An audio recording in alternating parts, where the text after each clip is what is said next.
नमस्कार मित्रांनो, मी बाळासाहेब बोडके स्वागत करतो आपलं वेल्स एज्युकेशन या आपल्या डिजिटल प्लॅटफॉर्मवरती. मित्रांनो, आज एक चांगली रिक्रुटमेंट आलेली आहे SSCची, जी आपण CHSLची म्हणतो. CHSLचा मिनिंग असतो combine higher secondary level examination. मित्रांनो, स्टाफ सिलेक्शन एक्झाम या 3 टप्प्यामध्ये किंवा 3 वेगवेगळ्या आपण म्हणू की वेगवेगळ्या लेवलच्या असतात. एक 10वीच्या बेसिसवरती असते, त्याला MTSची एक्झाम म्हणतात. जी 12वीच्या बेसिसवरती असते त्याला CHSL म्हणतात. आणि जी ग्रॅज्युएशनच्या लेवलवर असते त्याला आपण SSC CGLची म्हणतो एक्झाम, आपण कंबाईन ग्रॅज्युएट लेवल एक्झाम. तर ही CHSL आहे, म्हणजे 12वीच्या बेसिसवरती असलेली एक्झाम आहे. मित्रांनो, ह्या बघा, या वर्षीच्या ज्या वॅकन्सीज आहे ह्या वॅकन्सीज साधारणतः एक्सपेक्टेड 5 ते 5.5 हजारापर्यंत आहे. एक्सपेक्टेड वॅकन्सीज 5 ते 5.5 हजार का? कारण लास्ट इयरला 4726 इतक्या वॅकन्सीज होत्या. मित्रांनो, स्टाफ सिलेक्शन कधीही त्यांच्या वॅकन्सी डिक्लेअर करत नाही. मागच्या वर्षी किती वॅकन्सी होत्या याच्यावरून आपला गेस करावा लागतो की या वर्षी वॅकन्सी किती असेल. त्यामुळं ह्या फक्त हे प्रिडिक्शन आहे, असं कन्फर्म सांगता येणार नाही आपल्याला इतके असतील, पण साधारणतः 5000च्या आसपास वॅकन्सीज नक्की असतील. या 4726 ज्या वॅकन्सीज आहे ह्या वॅकन्सीज 2021ला भरल्या गेलेल्या आहेत. त्याच्यामध्ये पोस्टल असिस्टंट किंवा सॉर्टिंग असिस्टंटच्या 3181 होत्या. तुमच्या LDC लोअर डिव्हिजन क्लर्कच्या किंवा GSAच्या 1538, DEOच्या होत्या 7. अशा टोटल 4726 इतक्या वॅकन्सीज भरल्या गेल्या होत्या. बघा, आता ही जी एक्झाम आहे ही एक्झाम घेणार कोण? ही एक्झाम घेणारं जे कमिशन आहे त्याचं नाव आहे staff selection commission. TCS through exam होतात. त्यामुळं बिलकुलही तुम्हाला हे काही डाऊट घेण्याची गरज नाही की ट्रान्सपरन्सी असेल का नसेल. तर बिलकुलही एक्झाममध्ये फ्रॉड होण्याचा चान्स हा ऑलमोस्ट 0 आहे. ऑलमोस्ट 0. जनरली तुम्हाला TCS ज्या एक्झाम कंडक्ट करतं त्यामध्ये फ्रॉड झालेले आढळत नाही. आणि स्टाफ सिलेक्शनचं सर्व कॉन्ट्रॅक्ट हे TCS कडे असल्यामुळं आपल्याला टेन्शनचं काम नाहीये. त्याच्यामुळं बघा, आता हे जे एक्झाम सेंटर आहे सर, आम्हाला कुठं सेंट्रल गव्हर्नमेंटची एक्झाम आहे तर मग आम्हाला कुठं महाराष्ट्राच्या बाहेर एक्झामला जावं लागेल का? बिलकुल नाही. बघा, अमरावती, औरंगाबाद, जळगाव, कोल्हापूर, मुंबई, नागपूर, नांदेड, नाशिक आणि पुणे त्यांचे एक्झाम सेंटरचे नंबर सहित मी तुम्हाला दिलेला आहे. तर हे एक्झाम सेंटर्स आहेत. या एक्झाम सेंटर्सवरती तुम्ही एक्झाम देऊ शकता. तर तुम्हाला 3 ऑप्शन्स ते विचारतात. 3 पैकी तुम्हाला एक ऑप्शन तुम्हाला मिळतं एक्झामिनेशन सेंटरचं. 3 ऑप्शन्स याच्यामुळे विचारतात ते कधी कधी तुम्हाला जर त्या एक्झाम सेंटर फुल झालं तर दुसरीकडे एक्झाम सेंटर मिळावं. परंतु जनरली प्रत्येक स्टुडंटला त्याने जे एक्झाम सेंटर दिलं तेच मिळतं तुम्हाला. आणि मला असं वाटतं महाराष्ट्रातले जवळपास सगळे विभाग किंवा सगळे जिल्हे जवळपास इथं कव्हर होतील. त्यामुळं एक्झाम सेंटरचं टेन्शन नाही. वेबसाईट जी आहे www.ssc.nic.in ही वेबसाईट आहे. आणि पात्रता जी आहे एक्झामची ही 12वी बेसिसवरती आहे. काही लोकांचं 12वी झालेलं नसतं, 10वी नंतर डिप्लोमा झालेला असतो. बिलकुल तुमचं चालतं. सर, माझं ग्रॅज्युएशन झालेलं आहे, मी हायर क्वालिफाईड आहे, चालतं का? हो, बिलकुल चालतं. तुम्ही हायर क्वालिफाईड, मिनिमम क्वालिफिकेशन ही 12वी आहे. 12वी किंवा 12वीशी रिलेटेड इक्विव्हॅलंट समतुल्य, म्हणजे काही लोकांचा डिप्लोमा होतं 10वी नंतर, ते पण चालतात. तर 12वी किंवा 12वीशी रिलेटेड इक्विव्हॅलंट जे तुमचं क्वालिफिकेशन आहे ते क्वालिफिकेशन असणं मस्ट आहे. त्याच्यानंतर बघा, आता सर अप्लाय कधी करायचं? अप्लाय करण्याची डेट आहे ही तुमची आजपासून, म्हणजे मी आज व्हिडिओ बनवतोय तर 1 जे फेब्रुवारी आहे तेव्हापासून तर 7 मार्चपर्यंत तुम्ही अप्लाय करू शकता. म्हणजे ऑलमोस्ट 1 महिन्याचा कालावधी आहे. त्याच्यानंतर इथं एक चांगली गोष्ट त्यांनी ही केली बघा, जनरली तुम्हाला करेक्शन करायला चान्स मिळत नसतो, परंतु स्टाफ सिलेक्शनना इथं करेक्शनचं ऑप्शन दिलेलं आहे तुम्हाला. 7 मार्चपर्यंत तुमचा फॉर्म भरून झाल्यानंतर जर तुमचे काही करेक्शन राहिले असतील तर ते करेक्शन करण्यासाठी 11 मार्चपासून ते 15 मार्चपर्यंत परत तुम्हाला त्यांनी एक लिंक अवेलेबल करून दिलेलं असेल, त्याच्यामध्ये तुम्ही करेक्शन करू शकता. एक्झामिनेशन तुमची जी आहे मे महिन्यामध्ये 2022 मध्ये जवळपास 4 महिन्याचा 3-4 महिन्याचा टाइम तुम्हाला चांगल्या प्रकारे मिळेल. आणि डिस्क्रिप्टिव्हचा जो आहे तो त्यांनी टाइम टेबल दिलेला नाही, कारण जे Tier 1 ज्यांचे क्लिअर होईल त्यांच्यासाठी Tier 2 असणार आहे. तर त्यामुळं तो जो पॅटर्न, तो जो एक्झामची डेट आहे ती एक्झामची डेट ते नंतर डिक्लेअर करतील. त्याच्यानंतर फीस जी आहे, फीस ही फक्त आणि फक्त 100 रुपये आहे. आणि ती 100 रुपये कोणाला? जे जनरलचे कॅन्डिडेट आहे, OBSचे कॅन्डिडेट आहे किंवा EWS, पण ते पण पुरुष. जनरल कॅटेगरी, OBC आणि EWSचे पुरुष जे आहेत, मेल जे कॅन्डिडेट आहेत त्यांच्यासाठी 100 रुपीज आहेत. महिला जे असेल, फिमेल असतील, कोणत्याही कॅटेगरीच्या असू द्या त्यांना फ्री आहे. त्याच्यासोबत SC ST आणि PWD कॅटेगरीचे तुम्ही असाल तर मेल असो किंवा फिमेल असो सगळ्यांसाठी फ्री आहे. तर ॲप्लिकेशन फीस जी आहे फार नॉमिनल आहे, त्यामुळे तुम्ही भरू शकता. सगळं पेमेंट तुम्हाला ऑनलाईनच करायचं आहे. त्यानंतर सर हे सगळं झालं हो, पण नेमकं पेमेंट किती आहे? ज्यांना कोणाला पेमेंट स्केल कळतात त्यांच्यासाठी हे पेमेंट स्केल बघून घ्या. परंतु मी तुम्हाला मोठा असं सांगेल की ह्या सगळ्या पोस्टसाठी जे पेमेंट आहे हे जनरली 38,000 ते 42,000 याच्या रेंजमध्ये स्टार्टिंगला पडतं. ते पण डिपेंड करतं तुमची पोस्टिंग कुठं आहे. फॉर एक्झाम्पल दिल्लीलाच पोस्टिंग मिळाली तर दिल्लीला अलाउन्सेस जास्त असतील, त्यामुळे पेमेंट थोडंसं जास्त पडेल. परंतु थोड्याशा लोअर लेवलच्या एखाद्या सिटीमध्ये असेल तर ऑब्व्हियसली पेमेंट थोडंसं कमी असेल. व्हेरी वेल तुम्ही असं 35 ते 45 किंवा 38 ते 42 अशी रेंज पकडून चला, किंवा ॲव्हरेज तुम्ही जर पकडलं तर 40,000 पर्यंत तुम्हाला पेमेंट पडतं. 12वी बेसिसवरती पेमेंट चांगलं पडतं. सर मग मला पेमेंटचा विषय संपला, पण जस्ट मला 12वी झालेली आहे माझी, मग ह्या एक्झामची मी तयारी करत असताना माझं पुढचं एज्युकेशन थांबेल का? बिलकुल थांबत नाही. याच्या पोस्ट खूप चांगल्या आहेत. जर का तुम्हाला असं वाटलं मला आणखीन पुढचं एखादी एक्झामची प्रिपरेशन करायची, अगदी पॉसिबल आहे. सर मला एक्झामची प्रिपरेशन मी न करायची, जर मला प्रमोशनना मी पुढे जाऊ शकतो का? प्रमोशनना देखील तुम्हाला वरच्या लेवलला जाण्याचा खूप चांगला चान्स आहे. याचा वाटलं तर मी त्याचा एक वेगळा व्हिडिओ बनेल प्रमोशन रिलेटेड. परंतु खूप चांगल्या पोस्ट आहे, सेंट्रल गव्हर्नमेंटच्या पोस्ट आहेत. तर जरी 12वी बेसिसवरती असेल तरी देखील पोस्ट चांगले आहेत. त्याच्यानंतर बघा सर, भरपूर लोकांचं कसं असतं की सर आम्ही सेंट्रल गव्हर्नमेंटचा एक्झाम म्हटलो की आम्ही नाक मुरडतो. आपलं थोडंसं एक असं असतं की बाबा सेंट्रल गव्हर्नमेंटचे एक्झाम आपले पास होतील का? आपल्याकडचे महाराष्ट्रीयन सेंट्रल गव्हर्नमेंटचे एक्झाम पास करतात का? हो, भरपूर करतात. भरपूर एक्झाम्पल्स आहेत. जुने आमचे भरपूर स्टुडंट्स आहेत की त्यांनी हे एक्झाम क्लिअर केलेले आहेत आणि सध्या जॉईन पण झालेले आहेत.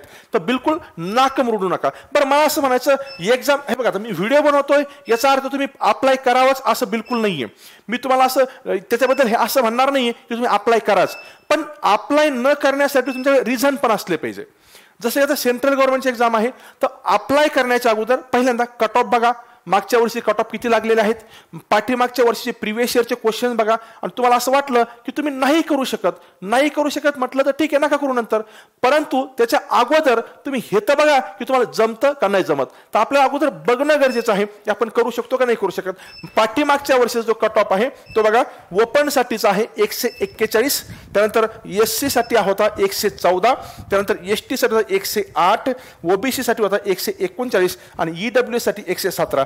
ओपनचा कट ऑफ ऑब्विसली हायर असणारच आहे. हे सगळे 200 पैकी आहे. टियर 1चा कट ऑफ आहे. तर बघा, ओपनचा सोडला तर बाकीचे जे कट ऑफ आहे हे 50, 55, 60% आसपास आहे. जर तुम्ही जर ॲव्हरेज पकडलं यांचं तर ऑलमोस्ट आय थिंक 60% आसपास काहीतरी येऊन जाईल. तर 60% आसपास थोडंफार मागे पुढे येऊन जाईल. मला सांगा बरं, जर का तुम्ही आता समजा MPCचा अभ्यास करता, सरळ सेवेचा अभ्यास करता किंवा इतर कुठल्या एक्झामचा अभ्यास करता, तुमचे जर कट ऑफ पाहिले, समजा पोलीस भरतीची तयारी करताय तुम्ही, तलाठी सरळ सेवेची एक्झामची तयारी करताय, तर कट ऑफ जे असतात 90-95% असतं आपले. तर त्याच्या कम्पॅरेटिव्हली हे कट ऑफ खूप कमी आहे. सर ठीक आहे, कट ऑफ कमी आहे याचा अर्थ पेपर डिफिकल्ट असतो का? बघा, पेपर डिफिकल्ट असतो का हे असं म्हणण्यापेक्षा तुम्ही प्रिव्हियस इयरचे क्वेश्चन बघा. तुम्हाला असं वाटलं यू कॅन डू, तुम्ही करू शकता तरच करा, अन्यथा नाही केलं तर हरकत नाही. मी काय केलेलं बघा, तुम्हाला मी हा जो आहे तुमचा पॉईंट क्लिअर करण्यासाठी तुम्हाला एक 4 ऑगस्ट 2021चा एक क्वेश्चन पेपर मधले काही क्वेश्चन मी घेतलेले आहेत. हा टायमिंग होता 9 ते 10चा बघा. आणि तुम्हाला आणखीन काही क्वेश्चन पेपर हवे असतील तर तुम्ही काय करा, फक्त इंटरेस्टेड फॉर CHSL एक्झाम असा मेसेज मला या नंबरवरती व्हॉट्सअप करा. मी तुम्हाला पाठीमागचे झालेले प्रिव्हियस इयरचे क्वेश्चन पेपर या नंबरवरून तुम्हाला व्हॉट्सअप करून देईल. मग तुम्ही क्वेश्चन पेपर सॉल्व्ह करा आणि मग तुम्ही ठरवा की तुम्हाला एक्झाम द्यायची किंवा नाही द्यायची, काही हरकत नाही. तर बघा, आता हे जे आहेत हा पेपर मधले काही क्वेश्चन मी घेतलेले. जसं की हा क्वेश्चन होता बघा, आता तुम्ही कोणत्या एक्झामची तयारी करा. हा इंग्लिशचे क्वेश्चन, मी काही क्वेश्चन इंग्लिशचे घेतलेले, काही गणित बुद्धिमत्तेचे, काही GKचे घेतलेले. तुम्ही कोणत्याही एक्झामची तयारी करा. एक्झामची तयारी करत असताना तुम्हाला हे जे आहेत ना क्रशीवाले वर्ड, जसं आपण म्हणतो की CRSCY, क्रशीवाले, ब्युरोक्रसी, प्लुटोक्रसी, हे जे आहेत ना वर्ड, अरिस्टोक्रसी, ओलिगोक्रसी, हे जे आहेत ना किंवा मोनार्की, हे जे वर्ड आहेत हे वर्ड तुम्हाला सगळीकडे बघायला भेटतील. सगळीकडे बघायला भेटतात. जसं की government run by the wealthy people, याला म्हणतात प्लुटोक्रसी.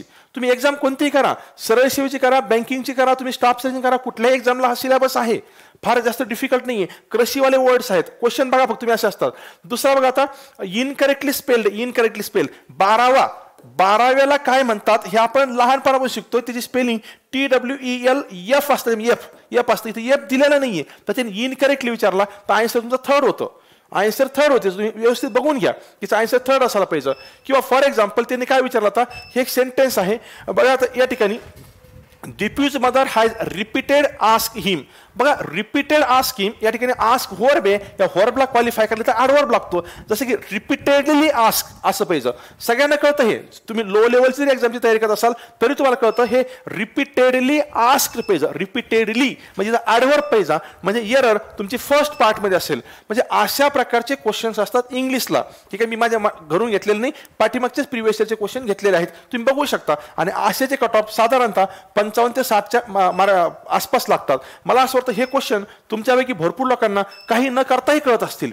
नंतर बघा आता समजा काही रिजनिंगचे क्वेश्चन आहे. हा क्वेश्चन होता 12 150 तर 14 नंतर काय. 12 150 14 नंतर काय. तुम्हाला असं वाटू शकतं सर हे जे पेपर्स आहेत हे पेपर्स आमचे मराठीमध्ये नसतात. हे जे पेपर्स आहे हे मराठीमध्ये नसतात, एक तर हे हिंदीमध्ये असतात किंवा इंग्लिशमध्ये असतात. मित्रांनो इतका मात्र मी तुम्हाला सांगू शकतो की फक्त तुम्ही जर का लँग्वेज बॅरियरमुळं म्हणजे तुम्हाला भाषेचं बंधन असतील म्हणून हे पेपर देत नसाल तर माझ्या गॅरंटीवर द्या.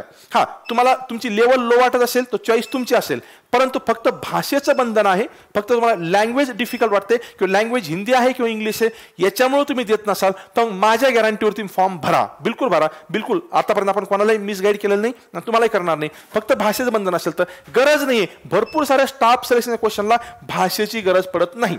बघा आता 12 150 14 नंतर किती. बघा आता 12चा वर्ग बनतो बघा 144 प्लस या 12चा अर्धा 60 हा 150 आहे. 14चा बनतो बघा 196 प्लस 14चा अर्धा 7 हे बनतं बघा 203. असं सिक्वेन्स आहे. त्या आन्सर होतं 203. हा पेपर सॉल्व्ह केलेला आहे ऑलरेडी म्हणून त्याला टिक करून येतं, तसं टिक करून येतं, त्यामुळे इथं आन्सर 203 आहे. बघा इथं आता तुम्हाला हे असतं जे अल्फाबेटिकलचे सिक्वेन्स असतात सगळ्या एक्झामला असतात तुम्हाला अल्फाबेटिकलच्या. बघा जसं BYDW UFSH CXFU मी तुम्हाला ऑलरेडी दिलं, हे रिव्हर्स अल्फाबेटवरती होतं. रिव्हर्स बघा आता BY म्हणजे इथं BY नंतर DW एक न सोडलेला आहे. UFSH UF फक्त उलटा आहे आता UF आणि SH एक न सोडल्यानंतर परत उलटा केलेला आहे. बघा हा सरळ आहे BYDW नंतर हा UF आणि SH रिव्हर्स आहे. आता CXFU बघा CXFU हा CX असा आहे CX आणि दुसरा कोणता आहे FU याच्यामध्ये 2चा गॅप आहे. आता 2चा गॅप आहे, याचा जर 2चा गॅप आहे तर पुढे पण तुम्हाला 2चा गॅप लागेल. आता मग पुढे जर 2चा गॅप लागेल तर बघा बरं आता पण रिव्हर्सना लागेल. रिव्हर्सना तर बघा R नंतर I आणि 2 ना O नंतर L असा पाहिजे. तर RIOL हे आन्सर आहे. तर आन्सर तुमचा असं पाहिजे. तर हे अल्फाबेटिकलचा क्वेश्चन होता. अल्फाबेटिकलचा क्वेश्चन आहे. कोणत्याही एक्झामला गेले तुम्हाला हे करावंच लागतं, वेगळं काही करावं लागत नाही. नंतर बघा हा क्वेश्चन काय बघा आता आपल्याला असं विचारलं त्यांनी who among the following is the first Indian pistol shooter to reach number 1 in world rankings by the international shooting sports federation. मला सांगा आन्सर कोणता असेल जे असेल ते, पण मला सांगा हे क्वेश्चन तुम्हाला सगळ्या एक्झामसाठी करावं लागतात की कोणता फर्स्ट रँकला आला, कोणी हे मेडल जिंकलं वगैरे वगैरे, ह्या टाईपचे क्वेश्चन सगळ्या एक्झामला करावं लागतात. मग वेगळं काय करावं लागतं तिकडं. हा फर्स्ट नंबर क्वेश्चन होता. नंतर बघा सायन्सचा क्वेश्चन हा आला होता की SI युनिट काय आहे मेजरमेंटसाठी प्रेशरचं SI युनिट काय जे की पास्कल आहे. हे तुम्हाला सगळ्या एक्झामला लागतं. एक्झाम कोणती जरी दिली तर तुम्हाला येतं GSचा पार्ट आहे. तर म्हणजे क्वेश्चन जे आहेत मला नाही वाटतं ते की क्वेश्चन्स काही तुम्हाला वेगळे करावे लागतात. हा इतकं शुअर आहे. थोडासा तुम्हाला जो चेंज असतो तो हिस्ट्रीचा असतो, हिस्ट्री किंवा जिओग्राफीचा. हिस्ट्री किंवा जिओग्राफी हा जो घटक असतो सेंट्रल गव्हर्नमेंटच्या एक्झामची तयारी करत असताना तुम्हाला मॅक्झिमम पार्ट हा भारतावरती येतो. जसं की तुम्ही जर का महाराष्ट्राच्या एक्झामची तयारी करत असाल तर तुम्हाला महाराष्ट्राशी निगडीत जास्त असतं, परंतु सेंट्रलसाठी तेवढं वेगळं करावं लागेल. ऑब्व्हियसली थोडंफार तर करावंच लागेल की 100% जसं तसं नसणारच आहे. तर बघा असा क्वेश्चन पेपर होता. तर त्यामुळे तुम्ही सांगितल्याप्रमाणे ज्यांना कोणाला पेपर्स हवे असतील त्यांनी 9112478654 या नंबरवरती व्हॉट्सअप करायचा. तुम्हाला मी क्वेश्चन पेपर पाठवून देईल. तर या नंबरवर व्हॉट्सअप केल्यानंतर बघा आता जनरली कुठलीही एक्झाम घेतली तर कुठल्याही एक्झामला 3 पात्रता असतात, शारीरिक, शैक्षणिक आणि वयोमर्यादाची. तर या ठिकाणी जनरली शारीरिक हा जो क्रायटेरिया आहे स्टाफ सिलेक्शन मॅक्झिमम एक्झामला नसतो. तर जनरली शैक्षणिक आणि वयोमर्यादा ह्या 2 क्रायटेरिया असतात. तर तुम्हाला ह्या एक्झामसाठी मी सांगितल्याप्रमाणे पहिली वयोमर्यादा बघा. वयोमर्यादा तुमची 18 ते 27 आहे ओपन कॅटेगरीसाठी.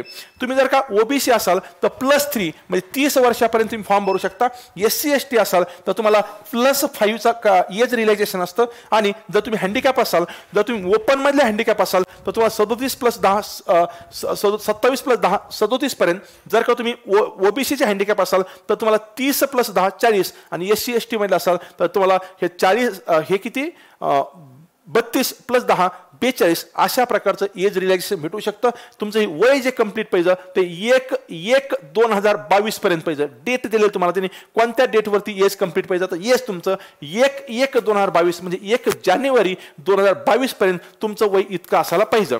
त्याच्यानंतर ज्या डायव्हर्स वुमेन असतील ज्यांचा घटस्फोट झालेला आहे किंवा ज्या विडोज आहे विधवा आहेत किंवा ज्या आता आपल्या हजबंडसोबत राहत नाही न्यायिक प्रक्रियेनं म्हणजे जे न्यायालयीन प्रक्रियेनं वेगळ्या झालेल्या आहेत त्यांच्यासाठी एज रिलॅक्सेशन हे 35 वर्षापर्यंत आहे आणि SC/ST जर असतील ते वुमेन तर त्यांच्यासाठी 40 वर्ष आहे इतकं एज रिलॅक्सेशन आहे. तुम्हाला शैक्षणिक अट जी आहे फक्त 12वी लागतं 12वी किंवा डिप्लोमा. ऑब्व्हियसली शाखेचं बंधन नाहीये पर्सेंटेजची पण अट नाहीये. बघा आता LDC JSC LDC JA PASA आणि DO यांच्यासाठी जे आहेत ना candidate must have pass 12th standard फक्त 12वी लागतं. परंतु for data entry operator DO grade 1 in the office of comptroller and auditor general of India म्हणजे ह्या पोस्टसाठी तुम्हाला अप्लाय करायचं असेल तर तुमचं काय पाहिजे 12th standard pass in science पाहिजे फक्त एका पोस्टसाठी. Science with mathematics as a subject from recognise board or equivalent म्हणजे सायन्स स्ट्रीममध्ये तुमचं मॅथमॅटिक्स झालेलं पाहिजे या पोस्टसाठी. बाकी सगळ्यांसाठी तुम्हाला काय लागतं तर जस्ट 12वी पासआउट लागतंय. त्याच्यानंतर बघा करेक्शनसाठी विंडो ओपन असणार आहे हे तुम्हाला मी ऑलरेडी सांगितलेलं आहे. त्याच्यानंतर बघा ह्या एक्झाम ही 3 टप्प्यामध्ये असते Tier 1 Tier 2 Tier 3 आणि document verification. Actually Tier 1 Tier 2 आणि Tier 3 याच्यामधली पण Tier 3 ही स्किल टेस्ट असते. साधारणतः हे 4 प्रोसेसमध्ये तुम्हाला जायचं आहे Tier 1 Tier 2 Tier 3 आणि नंतर डॉक्युमेंट व्हेरिफिकेशन. डॉक्युमेंट व्हेरिफिकेशन खूप सोपं असतं त्याच्यामध्ये काही जास्त तुम्हाला डिफिकल्टी येणार नाही. आणि Tier 1 जे आहे ना स्किल टेस्ट त्याच्यामध्ये टेन्शन घेऊ नका. सध्या तुम्हाला ऐकायला वाचायला डिफिकल्ट वाटेल पण जेव्हा तुम्ही ऍक्च्युअल बघताल तो क्वेश्चन पेपर किंवा ऍक्च्युअल जे तुम्ही स्किल टेस्ट बघताल खूप सोपी असते त्याच्यामध्ये फेल होण्याचा चान्स कमी असतो. तर Tier 1 आणि Tier 2 हे तुमचे जे आहेत हे खूप इम्पॉर्टंट आहे. Tier 3 तुमच्यासाठी क्वालिफाईंग मार्क्स असतं. Tier 1 आणि Tier 2 याचे मार्क्स तुमचे कन्सिडर केले जातात फायनल रिझल्टसाठी. बघा आता Tier 1 मध्ये तुम्हाला 4 विषय आहेत इंग्लिश जनरल इंटेलिजन्स क्वांटिटी ऑप्टिट्यूड आणि जनरल अवेअरनेस म्हणजे इंग्रजी तुमचं बुद्धिमत्ता गणित आणि सामान्य ज्ञान. सामान्य ज्ञान गणित बुद्धिमत्ता आणि इंग्रजी आणि बेसिक नॉलेज त्यांनी सांगितलं बेसिक नॉलेज आहे. 25-25 क्वेश्चन असतात आणि 50-50 मार्कला असतात म्हणजे 100 क्वेश्चन तुमचे 200 मार्कला असतात म्हणजे एका क्वेश्चनला 2 मार्क असतात. कुठल्याही प्रकारचा सेक्शनल टाइम नसतो सेक्शनल कट ऑफ नसतो काही नसतो. तुम्ही तुमच्या पद्धतीनं तुम्हाला जे वाटलं ते सॉल्व्ह करू शकता. त्याच्यानंतर टाइम तुम्हाला 1 तासाचा असतो आणि जे कोणी स्क्राईब घेऊन जातात त्यांना 80 मिनिटाचा टाइम असतो. म्हणजे थोडक्यात सगळ्या लोकांसाठी जर विचार केला आपण तर 1 तासाचा टाइम आहे आणि तुम्हाला 100 क्वेश्चन 200 मार्कला आहे. हे Tier 1 ला. Tier 1 मध्ये तुम्हाला निगेटिव्ह मार्किंग सिस्टम असते 1/4 ची. इथं पॉईंट म्हणजे 0.25 ची निगेटिव्ह सिस्टम आहे. फक्त त्यांनी 0.50 का सांगितले कारण एका क्वेश्चनला 2 मार्क आहे त्यामुळे तुम्ही असंच कन्सिडर करा की 1/4 चीच निगेटिव्ह मार्किंग सिस्टम आहे. फक्त एका क्वेश्चनला 2 मार्क असल्यामुळे त्यांनी 0.50 केलेला आहे. त्यानंतर बघा क्वेश्चन मल्टिपल चॉईस MCQ टाईपचा आहे म्हणजे ABCD तुम्हाला ऑप्शन्स असतील त्या टाईपचा आहे. आणि सोबत हे जे आहेत ना तुमचे हे एक्झामचे जे स्कोर आहे तो तुम्हाला परत Tier 2 साठी जाण्यासाठी तुम्हाला याच्याच बेसिसवरती तुमचं सिलेक्शन होणार आहे म्हणजे या मार्कावरती तुम्ही Tier 2 जाणार आहात. नंतर बघा Tier 2 ही डिस्क्रिप्टिव्ह टाईपची आहे. डिस्क्रिप्टिव्ह जी टेस्ट आहे पेन अँड पेपर मोडची आहे म्हणजे ऑफलाईन मोडची असेल पेन आणि पेपर तुम्हाला मिळेल. त्याच्यासाठी त्याने दिलेलं आहे 100 मार्क्सची आहे Tier 2. त्याच्यामध्ये तुम्हाला टाइम ड्युरेशन किती असेल त्याने दिलेलं आहे. बिलकुल सोपा असतो काही फार जास्त डिफिकल्ट नाही याच्यामध्ये Tier 2 मध्ये. नंतर Tier 3 जी आहे स्किल टेस्ट किंवा टायपिंग टेस्ट आहे ही फक्त क्वालिफाईंग नेचरची आहे. तुम्हाला ऍक्च्युअल वर्क करायचं Tier 1 आणि Tier 2 पर्यंत. Tier 3 मध्ये स्किल टेस्ट असल्यामुळे टेन्शन घेऊ नका. नंतर सिलेक्शन झाल्यानंतर काही अडचण आली तर तुम्ही मला कधीही विचारू शकता याच्याबद्दल नंतर तुम्हाला डिटेलमध्ये मी सांगेल. त्याच्यानंतर बघा पोस्ट प्रेफरन्स. तुम्हाला पोस्ट जे प्रेफरन्स द्यायचे आहेत ते तुम्हाला नंतर द्यावं लागतात की तुमच्या पोस्ट प्रेफरन्सेस कोणकोणत्या आहेत. मग तुम्हाला पहिल्यांदा कोणती पोस्ट पाहिजे नंतर दुसरी कोणती पाहिजे तिसरी कोणती पाहिजे त्यामुळे टेन्शन घेऊ नका. नंतरची प्रोसेस आहे. पोस्ट प्रेफरन्सला काही प्रॉब्लेम आला किंवा स्किल टेस्टला काही प्रॉब्लेम आला तुम्हाला बिंदास विचारू शकता हे तुम्हाला नंतर द्यायचं असतं. त्याच्यानंतर बघा तुमचं फायनल हे बघा हा पॉईंट महत्त्वाचा आहे. Final selection and allocation of ministries departments offices to the candidates qualified in the document verification will be made on the basis of their performance in Tier 1 आणि Tier 2 एक्झामिनेशन. म्हणजे तुमचं Tier 1 आणि Tier 2 यांचं ते combine score काढतील आणि त्याच्यानुसार तुम्हाला तुमची चॉईस जी तुम्ही दिलेली त्याच्यानुसार तुम्हाला पोस्ट मिळेल असं त्यांचं म्हणणं आहे. त्याच्यानंतर निवड प्रक्रियेमध्ये तुम्हाला अप्लाय करत असताना तुम्हाला बघा 2 प्रकारे करायचे. पार्ट 1 रजिस्ट्रेशन आणि पार्ट 2 रजिस्ट्रेशन. पार्ट 1 रजिस्ट्रेशन मध्ये तुम्हाला बेसिक इन्फॉर्मेशन भरायची असते. तुमचं नाव काय आहे, आईचं नाव, वडिलाचं नाव, तुमचं ईमेल आयडी, मोबाईल नंबर वगैरे वगैरे बेसिक इन्फॉर्मेशन आहे. खूप सोपे इन्फॉर्मेशन असतात पार्ट 1 मध्ये. फक्त नेहमी असं ठेवा, मोबाईल नंबर तुमचाच द्या, ईमेल आयडी तुमचाच द्या. एखाद्या इंटरनेट कॅफेमधून फॉर्म भरत असताना चुकून जर काय त्यांनी त्याचा मोबाईल नंबर दिला किंवा ईमेल आयडी त्याचा दिला तर पुढचे प्रॉब्लेम्स तुम्हाला फेस करावे लागतील.